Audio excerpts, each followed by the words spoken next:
Join me as I dive into the scariest Halloween stories that will leave you questioning what's real and what's just a story. Halloween is a time when the veil between reality and the supernatural is at its thinnest. It's a night when we revel in fear, when we embrace the thrill of the unknown, when we scare ourselves silly with spooky tales and terrifying legends. But how do we separate fact from fiction, truth from myth? Can we really trust the stories that send shivers down our spines? They just cleverly crafted urban legends designed to thrill and unsettle us. The line between reality and myth is often blurred, and that's what makes these stories so unsettling. The ones that are whispered about in hushed tones, the ones that make us wonder if maybe, just maybe, there's some truth to them. Take, for example, the legend of the cursed pumpkin patch. This story has its roots in rural America, where farmers would tell tales of a haunted patch of land where pumpkins would grow in strange, twisted shapes. People claimed to have seen shadowy figures lurking in the darkness, heard the sound of whispers on the wind, and experienced strange occurrences that would make their skin crawl. But how much of this is truth, and how much is simply the product of overactive imaginations? Or what about the story of the haunted hayride, where people would pay to be driven through a haunted trail, only to find themselves face to face with real, terrifying entities? These stories are often dismissed as mere entertainment, but what if they're based on actual events, on encounters that have left people shaken and scarred? As we delve deeper into the world of Halloween horror, it's clear that the line between reality and myth is constantly shifting. What's real, what's myth, and what's simply the product of our deepest, darkest fears? It's a question that's impossible to answer, but one that makes these stories all the more compelling, all the more terrifying. One story that stands out above the rest, one that will leave you questioning the very nature of reality, is the tale of the time loop. Imagine waking up on Halloween morning, only to find yourself reliving the same day over and over again. Every decision you make, every action you take, seems to lead you back to the same point, the same moment, the same horror. This story has been shared by countless people, each with their own twist, their own terror, and their own sense of unease. The time loop story is about more than just fear. It's about the emotional impact of being trapped in a never-ending cycle of horror. It's about the psychological toll of living through the same terror over and over again, of being unable to escape, unable to move on. It's a story that gets under your skin, that makes you wonder if you'd be able to survive, to keep your sanity in the face of such unending terror. As we reach the end of our journey through the scariest Halloween stories, it's clear that the best tales are the ones that leave us with a sense of unease, a sense of wonder, and a sense of fear. They're the ones that make us question what's real, what's myth, what's simply the product of our deepest, darkest fears. So as you settle in for a night of Halloween thrills and chills, remember that the most terrifying stories are the ones that are rooted in truth, the ones that are whispered about in hushed tones, and the ones that make us wonder if maybe, just maybe, there's some truth to them. If you've got a scary Halloween story of your own, share it with us in the comments below. And if you're looking for more spooky thrills, be sure to check out our other videos for Halloween season that will leave you screaming for more. Part 1, The First Day. I never imagined Halloween would be the day I lost control of time.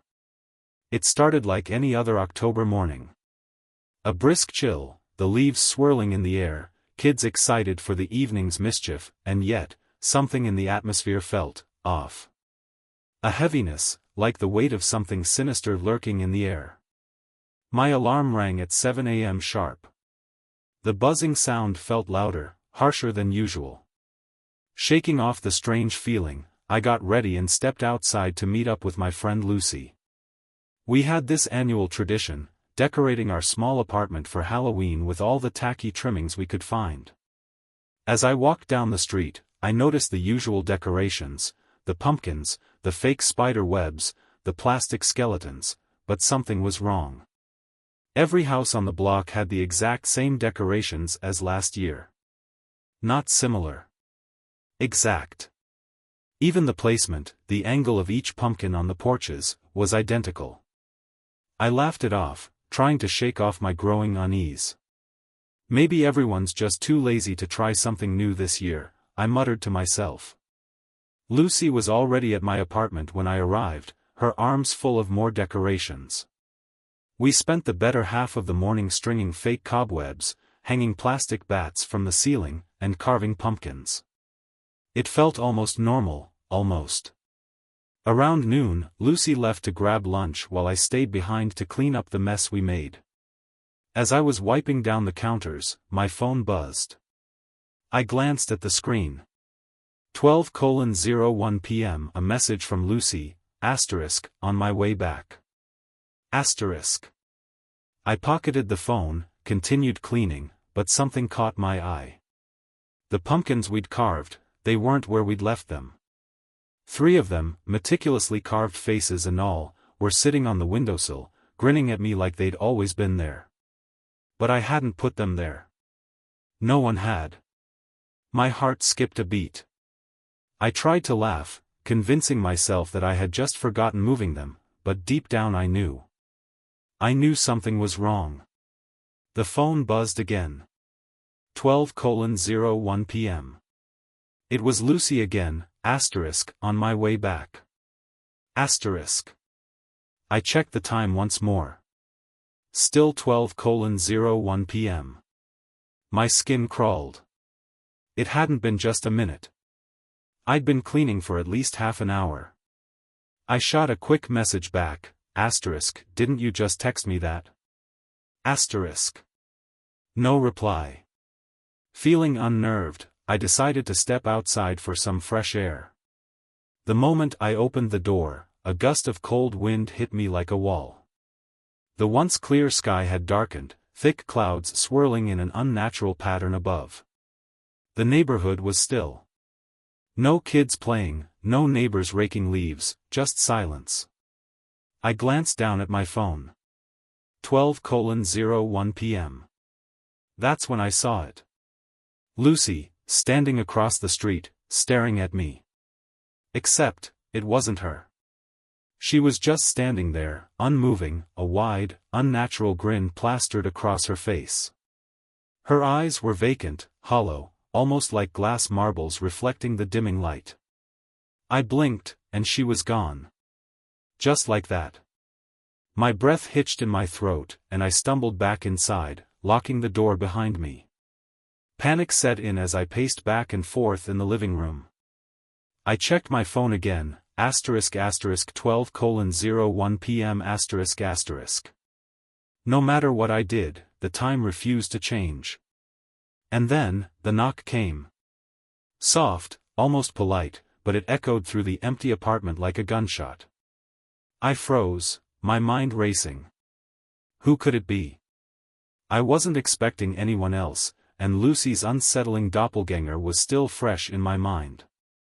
The knock came again. I took a deep breath, and against every instinct screaming at me to stay away, I approached the door. With trembling hands, I turned the knob and pulled it open. There was no one there. Just the street, eerily quiet. The decorations on my neighbors' lawns looked wrong, like they were somehow staring back at me, watching my every move. Then, from the corner of my eye, I saw a figure standing a few houses down. A man, tall and thin, his face obscured by a wide-brimmed hat. He wasn't moving, just watching. And though I couldn't see his eyes, I felt his gaze burning into me. I slammed the door shut, heart racing. My phone buzzed again. 12:01 p.m. I didn't know what to do. Time had stopped. Reality itself felt like it was unraveling. And it wasn't even the end of the day yet. Part 2, Fractures in Time. The moment I closed the door, I felt the suffocating pressure return. The air around me was thick, heavy with a tension I couldn't place. My phone buzzed once more, 12:01 p.m. Every muscle in my body tensed as I glanced at the screen, expecting to see another message from Lucy. But this time, the screen was blank. No texts. No calls. Just that ever-unchanging time, as if the clock itself had decided to mock me. I tried to focus, to think rationally, but my mind was racing. I knew something was wrong, something far beyond my understanding. My thoughts were interrupted by the sound of footsteps. Slow, deliberate, like someone pacing just outside the door. I stood frozen, listening, hoping, no, praying that I was imagining it. Then, it stopped. My phone buzzed again. With shaking hands, I looked at it. Lucy, on my way back. My stomach churned. This was the same message as before. The exact same. I quickly dialed her number, desperate to hear her voice, to know that I wasn't losing my grip on reality. The phone rang once, twice, and then. "Hello," came Lucy's voice, but it wasn't the warm, familiar tone I expected. It was distant, cold, almost mechanical. "Lucy?" I whispered. "Where are you?" There was a long pause, the silence dragging on so long that I thought the call had dropped. Then she replied, her voice flat, devoid of emotion, "I'm right behind you." My breath caught in my throat. The world around me spun as I instinctively spun around to look. There was no one. Nothing but the empty apartment. I dropped the phone, the call still connected, Lucy's breathing filling the silence from the speaker. I felt nauseous, dizzy, my mind desperately trying to find some rational explanation. My heart was pounding so hard I could feel it in my ears, each beat reminding me that I was alive, but for how long? I grabbed the phone off the floor and hung up, my hands trembling so violently that it took 3 tries to end the call. I rushed to the window, pulling the curtains aside just enough to peek outside. The street was the same as it had been earlier, unnervingly still. But something about the light outside felt wrong. The day hadn't progressed. It was still the same eerie, dim light as before. I checked my phone again. 12:01 p.m. That's when I heard the laughter. At first, it was faint, almost like the wind. But as it grew louder, it became clear, it was children. Laughing. Giggling. But it wasn't the joyful sound I had heard countless times during Halloween. This was something else. There was an edge to it, something malicious lurking beneath the innocent tones. I backed away from the window, every instinct telling me to run, to get out of the apartment and as far away from whatever was happening. But where would I go? It felt like time itself was holding me captive. I moved toward the front door, desperate for escape, but before I could reach it, the lights flickered, plunging the apartment into darkness for a brief second before flickering back on. That's when I noticed something was different. The pumpkins. The ones we had carved earlier, they weren't grinning anymore. Their faces had changed. I stumbled back, my breath catching in my throat. The once goofy, lopsided smiles were now twisted into grotesque, mocking sneers. Their eyes, which had been hollow and harmless, now seemed to follow me as I moved, glinting with a malevolent intelligence. I felt bile rise in my throat as I turned away from the pumpkins, my hands scrambling for the doorknob. I needed to leave. I didn't care where I went, I just needed to be anywhere but here. But as I opened the door, I stopped dead in my tracks. The street wasn't outside anymore. It was the same hallway that led to my bedroom, stretching out impossibly far. My apartment had looped back on itself. My mind couldn't process it. How was this happening? I stepped back inside, shutting the door, my breath coming in shallow gasps. I was trapped. Then, the lights flickered again. The laughter returned, louder this time, almost as if it was coming from inside the apartment. I spun around, searching for the source. And that's when I saw it, movement in the corner of my eye. Something darted across the hallway, just out of view. I froze. Whatever it was fast. Too fast to be human. The laughter stopped. Silence returned, and for a moment, I considered the horrifying possibility that I was alone. That whatever had been there was just a figment of my increasingly fragile mind. But I knew better. Something was here with me. I could feel it watching. I backed away slowly, keeping my eyes on the hallway, my breath shallow. My phone buzzed again in my hand, and against my better judgment, I looked at it. "Lucy, I'm right behind you."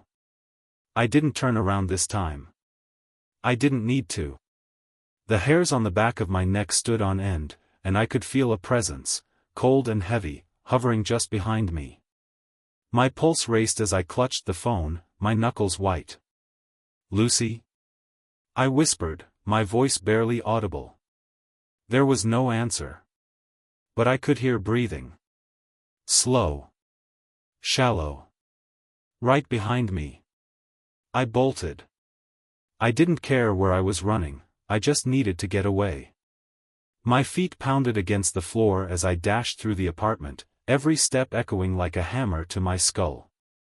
I raced down the hallway, but no matter how far I ran, I kept finding myself back in the same spot. The apartment was looping. The walls were closing in. Time had stopped. Logic had shattered. I was caught in a nightmare. Then I heard the voice. Low. Whispering. "You can't escape." I stopped dead in my tracks. My heart was in my throat. The voice, it wasn't Lucy's. It was something else. Something far older. Far darker. My phone buzzed again. 12:01 p.m. "Lucy, turn around." I stood frozen, my back to whatever horror was waiting behind me. I was trapped. Caught in a loop that wasn't just holding me in place, it was toying with me. And I had no idea how to get out. Part 3, The Hollow Eyes of Time. I didn't turn around. I couldn't. Whatever was behind me, I knew it wasn't Lucy. It had her voice, it had her words, but it wasn't her. I could feel its presence, a malevolent weight in the air pressing down on me, squeezing the breath from my lungs. The dim light from the windows seemed to flicker as though it too was frightened. My phone buzzed again, vibrating in my hand like it was possessed. "Lucy, just turn around." I squeezed my eyes shut, trying to drown out the horror that was closing in on me. I knew, somehow, that if I turned around, if I looked at whatever was there, this nightmare would only deepen. But how long could I keep running? I opened my eyes slowly and looked down at my phone, hoping for some clue, some lifeline in the endless torment of 12:01 p.m. "Lucy, if you don't turn around, I'll make you." The message chilled me to my core. The words felt alive, like they were crawling off the screen, wrapping around me. The air seemed to grow heavier, thicker, as though whatever was behind me was gaining strength, feeding off my fear. I tried to run again, but my legs wouldn't move. It felt like the hallway was stretching before me, elongating endlessly, the far end disappearing into shadow. The more I struggled, the more my feet seemed to sink into the floor, like the apartment itself was turning against me. My phone buzzed once more. Asterisk Lucy, run all you want. It won't help, asterisk. I finally looked at my surroundings, desperate for something familiar, something real. The walls seemed to shift, their texture warping, as though they were made of some thick, breathing material. The pumpkins, once just carved decorations, had taken on a life of their own. Their faces were no longer carved into them, they were grown into the flesh of the pumpkins, twisted and pulsing as if the gourds themselves were alive, watching me with hollow, mocking eyes. I stumbled backward, the sight making my stomach turn. My back hit the wall, and for a moment, I thought I'd found solid ground. But the moment my skin made contact, it felt wrong, soft, yielding, almost warm. I pulled away in horror as the wall began to pulse beneath my touch, as if it were alive. I was trapped. And whatever had brought me into this twisted loop wasn't going to let me go easily. The door to the hallway stood before me again, though I knew it was a trick, just another part of this never-ending maze. I hesitated, but then the doorknob rattled on its own. The sudden sound cut through the oppressive silence, and I flinched, my heart lurching in my chest. The doorknob twisted, slowly creaking as the door inched open. I stepped back, my body trembling. I didn't want to see what was on the other side. But it was too late. The door swung open fully, revealing a void.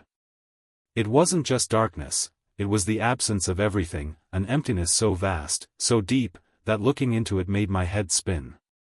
It was like staring into oblivion, into something that wasn't just nothing but was the end of everything. The air around me seemed to rush toward it, pulled into the gaping maw of the void. I felt myself being drawn toward it too, as if gravity had suddenly shifted, pulling me toward that endless blackness.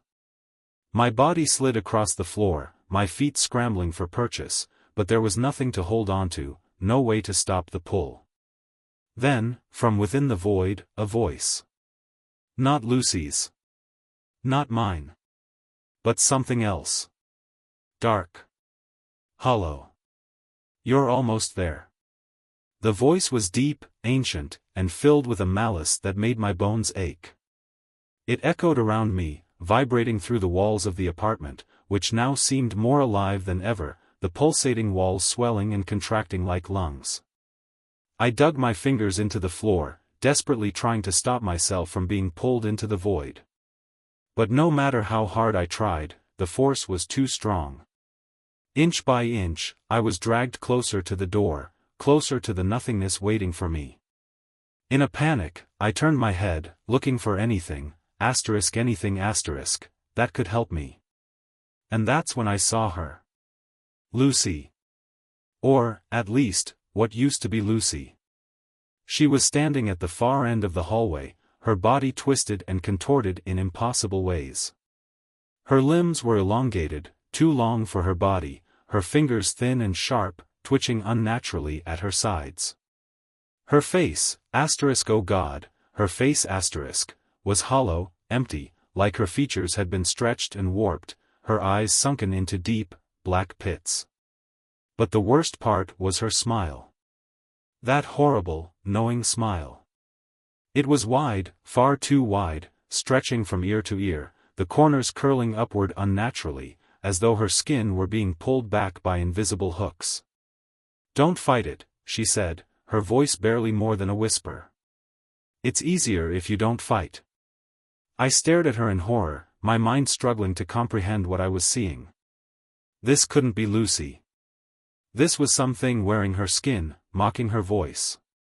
The pull toward the void intensified, and I felt my body sliding faster now.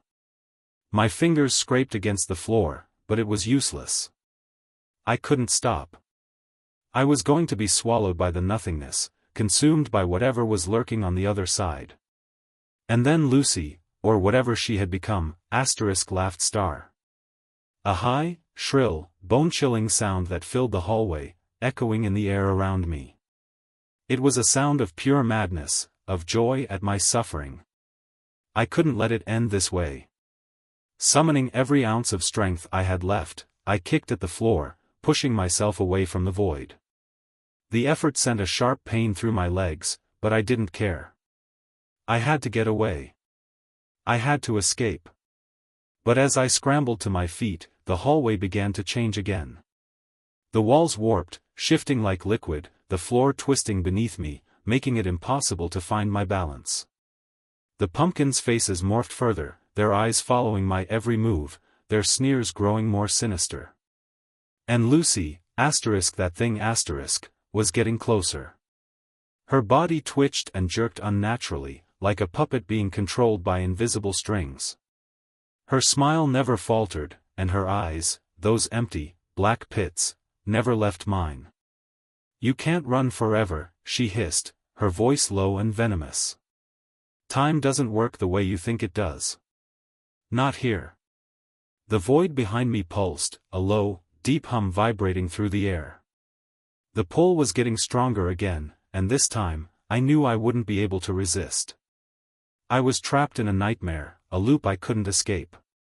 And the worst part was, I didn't even know if it had really started yet. Part 4, The Shadows That Consume. I couldn't breathe. The hallway felt alive, pulsating around me, closing in like a living, suffocating organism. I stumbled back, my eyes darting between Lucy, that thing pretending to be her, and the endless void behind me. Each breath felt like a battle, my lungs barely able to expand in the thick, oppressive air. Lucy's twisted form inched closer, her elongated limbs twitching with jerky, unnatural movements.